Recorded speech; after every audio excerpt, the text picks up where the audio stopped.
밤에도 환하게 불을 밝힌 병원선들, 위장과 등하관제, 그리고 들키지 않기 위한 끊임없는 사투로 정의되는 전쟁 속에서 병원선들은 마치 자살행위처럼 보이는 행동을 했습니다. 배의 모든 불을 환하게 켜둔 것입니다. 제2차 세계대전 당시 국제법에 따라 병원선은 항상 눈에 잘 띄어야만 했습니다. 선체는 하얗게 칠해졌고 커다란 적십자 마크가 새겨졌으며 무엇보다도 가장 눈에 띄는 것은 밤에도 완전히 불을 밝히고 있었다는 점입니다. 군함들이 어둠 속으로 숨어들 때 이 배들은 정반대로 움직이는 등대처럼 바다 위를 빛냈습니다. 이것은 단순한 디자인적 선택이 아니었습니다. 제네바 협약에 따른 법적 의무였습니다. 그 논리는 단순했지만 매우 위험했습니다. 누가 봐도 의료용 선박임이 확실하다면 공격받지 않을 것이라는 믿음이었죠.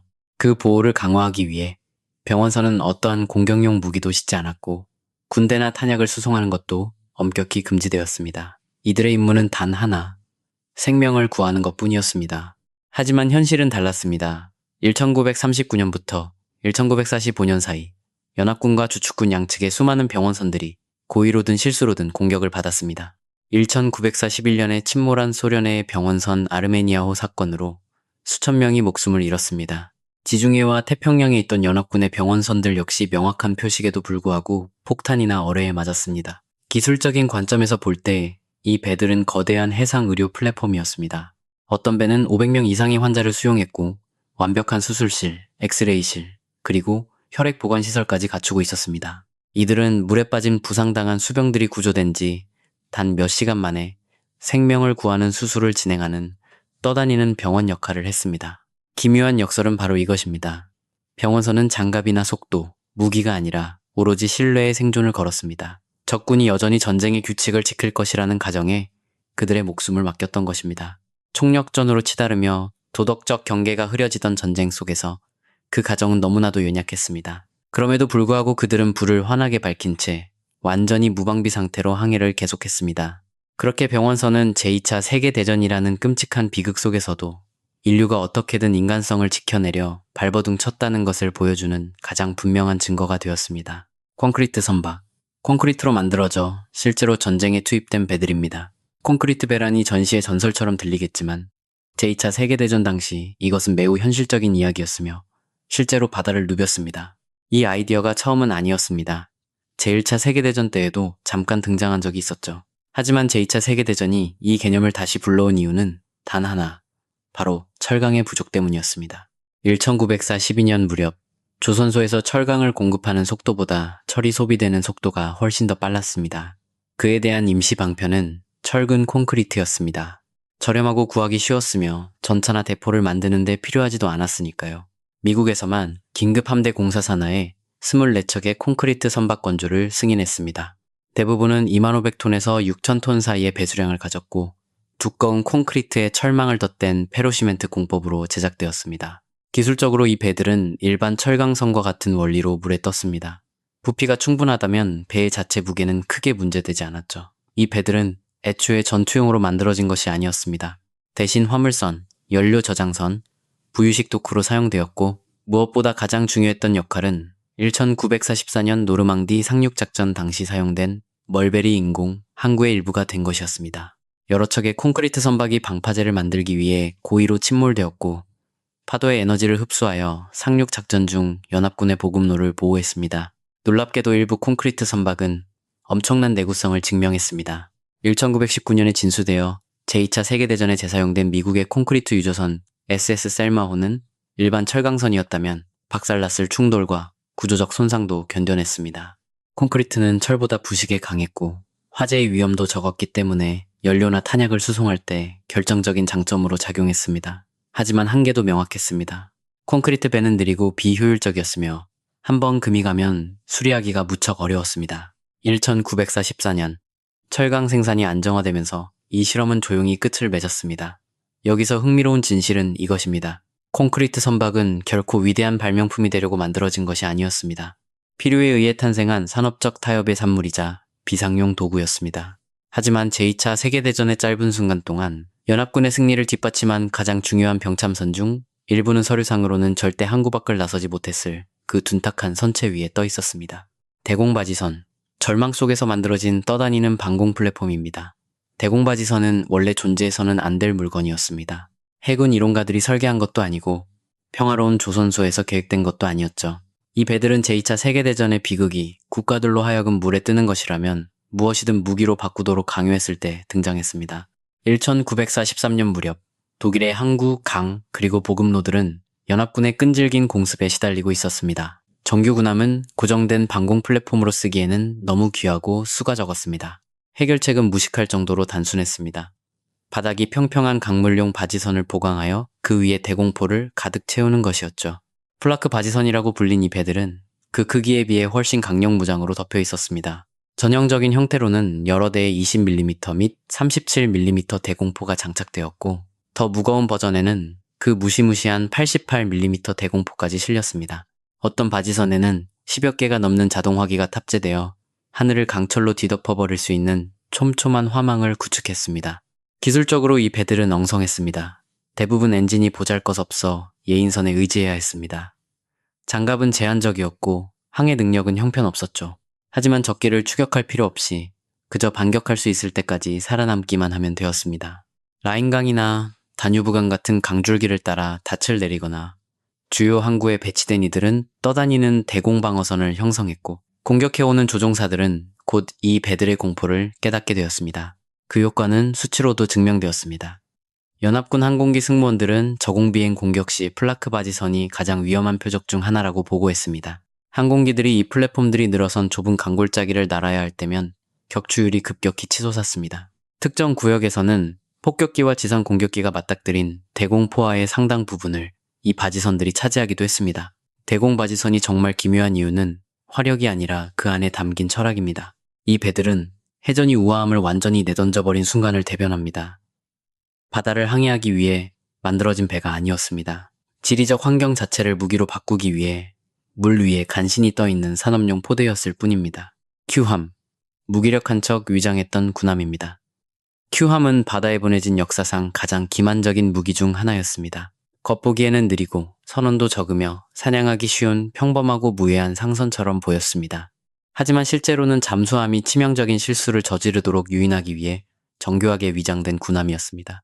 이 개념은 제1차 세계대전 때 처음 등장했지만 제2차 세계대전에서는 독일의 유보트에 맞서기 위해 다시 투입되었습니다.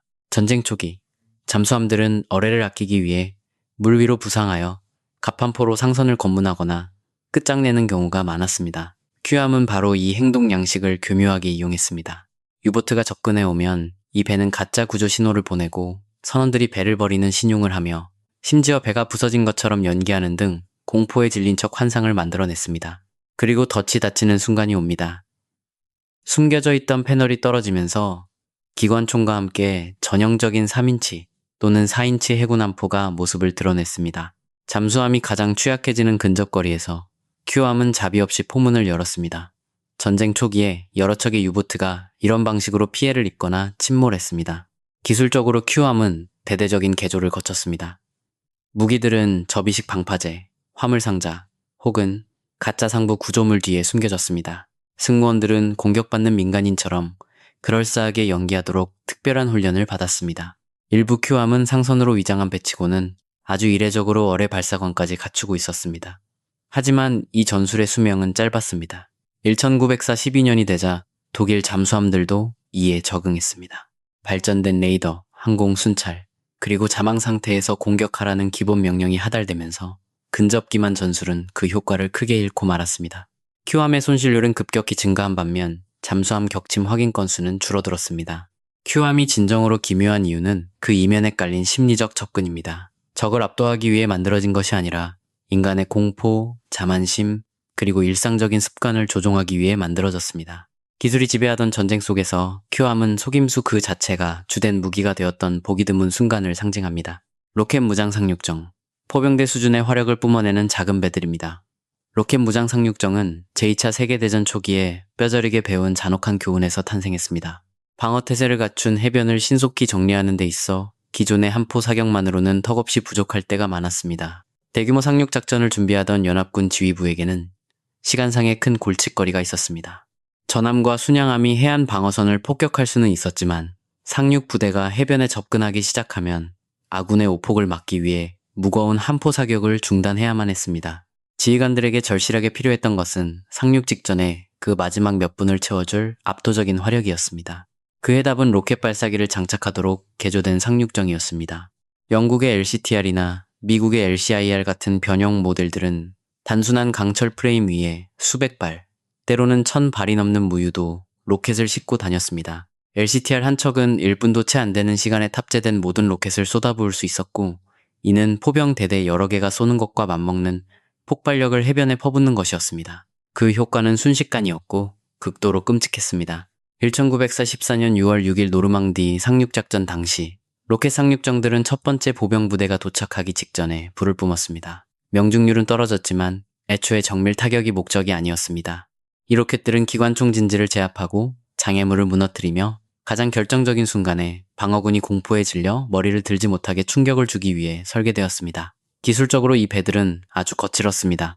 로켓은 전기로 발사되었으며 발사 후 갑판에는 시커먼 그을음 자국이 남기 일쑤였습니다. 해상에서 재장전하는 것은 사실상 불가능했기 때문에 각 상륙정은 한 번에 거대한 타격을 입힌 후 곧바로 후퇴해야 했습니다. 승무원들은 발사 순간 고막이 터질 듯한 굉음과 함께 선체를 뒤흔드는 충격파가 덮치고 파편들이 허공으로 튀어올랐다고 회상했습니다. 이들의 영향력은 분명하게 나타났습니다. 전투 후 보고서에 따르면 로켓 상륙정이 효과적으로 배치된 구역, 특히 노출된 요새를 상대로 한 곳에서는 적의 저항이 눈에 띄게 줄어들었다고 합니다. 하지만 기습의 효과가 사라진 후에는 이들의 취약성이 여실히 드러났습니다. 장갑이 얇고 속도가 느려 지속적인 전투에 말려들면 아주 쉬운 표적이 되었습니다. 로켓 무장 상륙정이 참으로 기이한 이유는 그 역할 자체에 있습니다. 이들은 긴 전투에서 살아남기 위해 만들어진 것이 아닙니다. 오직 단 1분의 폭력적인 순간을 위해 존재하며 함포 사격과 적대적인 모래사장 위로 군화가 닿는 그 사이의 공백을 메우는 역할이 전부였습니다. 초소형 잠수정, 가장 위험한 임무에 투입된 가장 작은 배들입니다. 초소형 잠수정은 제2차 세계대전에서 가장 극단적인 해군 무기 중 하나였습니다. 화력 때문이 아니라 그 안에 탑승한 사람들에게 요구되는 가혹한 희생 때문이었습니다. 해군의 기준에서 이 배들은 초소형이었습니다. 대부분 배수량은 15톤에서 30톤 사이였고 길이는 25m가 채 되지 않았으며 승무원은 단 2명에서 4명에 불과했습니다. 일어설 공간도 없었고 환기도 제대로 되지 않았으며 배터리 전력도 극히 제한적이었습니다. 임무는 짧고 폐소 공포증을 유발하며 어떤 실수도 용납되지 않았습니다. 일본과 영국의 해군이 초소형 잠수정을 주로 사용했습니다. 일본은 1941년 12월 진주만 기습 당시 이 잠수정들을 투입했습니다. 5척의 잠수정이 항구 방어망을 뚫으려 시도했습니다. 단 한 척도 돌아오지 못했습니다. 한 척은 침몰했고 여러 척은 좌초되었으며 승무원들은 전사하거나 포로로 잡혔습니다. 군사적인 타격은 미미했지만 심리적으로는 해전이 대체 어디까지 잔혹해질 수 있는가를 적나라하게 보여주었습니다. 영국의 접근 방식은 훨씬 더 계산적이었습니다. 영국의 X급 잠수정은 1943년 소스 작전에 투입되어 노르웨이 피오르드에 정박해 있던 독일 전함 티르피츠를 노렸습니다. 각 X정은 합쳐서 2톤이 넘는 거대한 측면 폭약을 싣고 있었습니다. 두 척의 잠수정이 티르피츠함 밑바닥에 성공적으로 폭약을 설치하여 몇 달 동안 배를 무력화시켰고 연합군 호송 선단에 대한 막대한 위협을 제거했습니다. 기술적으로 초소형 잠수정은 매우 취약한 기계였습니다. 항해는 추측 항법에만 의존해야 했습니다. 잔망경은 아주 작았고 탈출할 방법은 사실상 없었습니다. 생존율은 바닥이었습니다. 승무원들은 기계가 고장나거나 적에게 들키는 순간 그것이 곧 죽음을 의미한다는 것을 잘 알고 있었습니다. 초소형 잠수정이 정말 기이한 점은 그 디자인이 아니라 목적에 있습니다. 이들은 배와 무기의 경계를 모호하게 만들었습니다. 승무원이 임무에서 살아 돌아오지 못할 수도 있다는 가정하에 만들어진 배였습니다. 기계가 모든 것을 좌우하던 전쟁 속에서 초소형 잠수정은 바다 밑바닥에서 인간의 인내심이 극한까지 몰렸던 가장 뚜렷한 사례로 남아 있습니다. 잠수 순양함. 물속에만 머물기를 거부한 잠수함들입니다. 잠수 순양함은 단순하지만 위험한 발상에서 태어났습니다. 만약 잠수함이 은밀하게 숨어 있을 수 있다면 거기에 수상군함의 화력까지 더하면 어떨까 하는 생각이었죠. 제2차 세계대전 초기 독일과 일본 양국은 모항에서 멀리 떨어져 오랫동안 작전을 수행할 수 있도록 중무장한 잠수함을 실험했습니다. 이 배들은 일반 잠수함보다 훨씬 컸으며 부상했을 때 배수량이 2,000톤을 넘는 경우가 많았고 들키지 않아야 할 잠수함에는 전혀 어울리지 않는 무기들을 달고 다녔습니다. 여러 종류의 독일 유보트에는 88mm, 심지어 105mm 대포를 포함한 거대한 갑판포가 장착되었습니다. 그 의도는 효율성이었습니다. 방어가 허술한 상선의 귀한 어뢰를 낭비하는 대신 잠수함이 수면 위로 떠올라 한 포로 표적을 파괴하겠다는 것이었습니다. 대서양 전투 초기에는 이 전술이 먹혀들었지만 연합군의 항공 순찰과 레이더 기술이 발전하면서 수면 위로 떠오르는 것은 곧 자살행위가 되었습니다. 일본은 이 개념을 한 단계 더 극단으로 밀어붙였습니다. 1914년에 진수된 I-400급 잠수함은 당시 세계에서 가장 큰 잠수함이었습니다. 부상시 배수량은 5,900톤이 넘었고 ICM-6에 이세일항 공격기 세대를 수납할 수 있는 밀폐된 경납고를 갖추고 있었습니다. 이 비행기들은 조립 후 투석기로 발사되고 다시 회수될 수 있었으며 이는 잠수함을 비밀 항공모함으로 바꿔놓았습니다. 기술적인 면에서 잠수 순양함은 공학적 타협이 결과물이었습니다. 선체가 커서 잠수 속도가 느렸고 발각되기 쉬웠습니다. 갑판포는 무게와 복잡성을 더했고 항공기 경납고는 연료와 승무원들을 위한 내부 공간을 깎아먹었습니다. 실제 전투에서 이들의 다용도성이 그런 단점들을 상쇄하는 경우는 거의 없었습니다. 하지만 이들의 존재는 전쟁 당시 해군의 사고방식에 대해 중요한 점을 시사합니다. 잠수 순양함은 정찰하고 타격하고 감쪽같이 사라질 수 있는 배를 만들기 위해 기존의 무기체계 범주를 허물어보려는 시도였습니다. 은밀함과 화력 사이에서 완벽한 균형을 찾으려 헤매던 해군의 모습을 대변하는 것이죠. 결국 기술의 발전이 정답을 내렸습니다. 레이더, 소나, 그리고 제공권 장악은 지나치게 큰 무기를 싣고 다니는 것보다 물속에 계속 숨어있는 것을 훨씬 더 가치 있게 만들었습니다. 잠수 순양함은 하나의 쓰라린 교훈을 증명한 야심찬 실험으로 역사 속에 쓰러졌습니다. 때로는 잠수함이 가진 최고의 무기가 보이지 않는 것 그 자체라는 사실 말입니다. 하이브리드 항공전함, 항공모함이 대류했던 전함들입니다. 하이브리드 항공전함은 혁신이 아니라 위기에서 태어났습니다. 1942년 무렵 일본 제국 해군은 미드웨이 해전에서 항공모함 전력의 대부분을 잃었습니다. 항공모함이 전쟁의 승패를 가르는 핵심이라는 것이 증명되었죠. 하지만 일본에게는 항공모함을 빠르게 대체할 만한 산업 능력과 시간이 턱없이 부족했습니다. 이 현실에 직면한 해군 수뇌부는 기존 전함을 불완전한 항공모함으로 개조하는 전례 없는 타협을 시도했습니다. 그 결과물이 바로 2세급 하이브리드 전함인 이세함과 휴우가함이었습니다. 배의 후방 포탑들을 떼어내고 그 자리에 짧은 비행 갑판과 경납고 시설을 올렸습니다. 하지만 이 배들에는 함재기가 착륙할 수 없었습니다. 대신 투석기를 이용해 수상기나 급강화 폭격기를 이륙시켰고 작전을 마친 전투기들은 다른 곳으로 착륙해야만 했습니다. 서류상으로는 그럴싸한 아이디어였습니다. 각 배는 35,000톤이 넘는 배수량을 가졌고 원래의 두꺼운 장갑과 주포를 대부분 유지한 채로 최대 22대의 항공기까지 탑재할 수 있었습니다. 이론적으로는 수상 전투와 공습이 모두 가능하며 수평선 너머까지 무력을 투사할 수 있는 완벽한 전함의 탄생이었습니다. 하지만 현실에서는 치명적인 결함투성이었습니다. 짧은 갑판 탓에 일반적인 항공모함의 작전 수행이 불가능했고 최신 항공기를 다룰 숙련된 조종사마저 부족하여 항공대 자체의 위력이 형편없었습니다.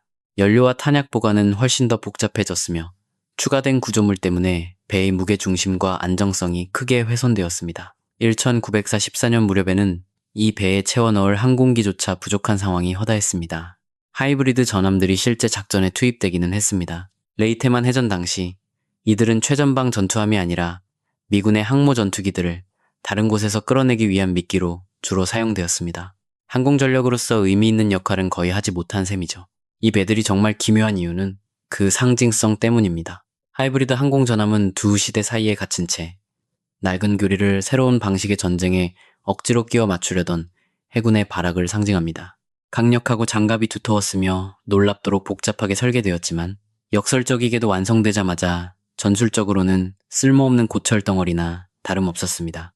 제2차 세계대전 당시 절망감이 디자인을 어떻게 왜곡시키는지, 그리고 섣불은 타협이 얼마나 어설픈 결과를 낳는지를 이보다 더 잘 보여주는 배는 없습니다. 폭약보트, 돌아올 것을 생각하지 않고 설계된 배들입니다. 폭약보트는 제2차 세계대전 해전에 가장 끔찍한 극단을 보여줍니다. 생존을 아예 염두에 두지 않고 만들어진 배들이죠. 일반적인 배들과 달리 이 보트들은 오직 단 하나의 목적을 위해 제작되었습니다. 적의 함선에 거대한 폭약을 직접 배달에 꽂아 넣는 것입니다. 이탈리아와 일본이 가장 대표적인 사용국가로 수백 킬로그램의 폭약을 가득 실은 작고 빠른 모터보트를 개발했습니다. 이탈리아 해군은 MTM 폭약 모터보트로 이 개념을 개척했습니다. 길이가 6m를 조금 넘고 최고 속도가 30노트를 상회하는 MTM은 약 300kg에 달하는 탄두를 싣고 다녔습니다. 조종사는 보트를 표적에 조준하고 조향장치를 고정한 뒤 충돌 몇 초 전에 물속으로 뛰어내려 탈출했습니다. 1941년 3월 이탈리아의 폭약보트들은 수담안에 있는 영국 군함들을 성공적으로 공격하여 중순양함 HMS 요크함에 심각한 피해를 입히며 이 개념이 실제 통할 수 있음을 증명했습니다. 일본은 이 아이디어를 더욱 깊고 어두운 시면으로 끌고 갔습니다. 1944년 이후부터 배치된 신요보트는 명백한 자살 공격 임무를 위해 설계되었습니다. 뱃머리에 최대 250kg의 폭약을 싣고 상륙 작전 중인 연합군 상륙정이나 수송선에 직접 들이받는 것이 목적이었습니다. 수천 대가 제작되었으며 급조된 훈련만 받은 조종사들이 탑승하는 경우가 많았습니다. 실제 전과는 제한적이었으나 그 심리적 공포감만큼은 부인할 수 없을 만큼 거대했습니다. 기술적으로 폭약보트는 매우 단순하고 부서지기 쉬웠습니다. 방어력은 전무했고 항해 장비는 최소한이었으며 작전 반경도 무척 짧았습니다. 이들의 힘은 내구성이 아니라 기습에 있었습니다. 밤이나 거친 파도 속에서는 시야에 거의 잡히지 않는 작은 배가 자신보다 수십 배 큰 군함들을 위협할 수 있었으니까요. 폭약보트가 정말 기괴하게 다가오는 이유는 당시 전쟁이 어느 방향으로 치닫고 있었는지를 여실히 보여주기 때문입니다. 바다를 지배하거나 군사력을 과시하기 위한 배가 아니었습니다. 오직 절망이 만들어낸 무기였습니다. 더 이상 자원도 선택지도 남아있지 않아 벼랑 끝으로 내몰린 국가들의 현실을 투영한 떠다니는 폭탄일 뿐이었죠. 제2차 세계대전에서 폭약보트는 배라는 존재 가치가 완전히 사라지고 오로지 폭발 그 자체만이 목적이 되어버린 가장 비극적인 순간을 각인시켰습니다. 제2차 세계대전의 가장 기이한 배들에 대한 이야기 어떻게 들으셨나요? 가장 충격적이었던 배는 무엇이었는지 댓글로 남겨주세요. 그리고 이런 깊이 있는 역사 이야기를 더 듣고 싶으시다면 구독 버튼을 잊지 마세요.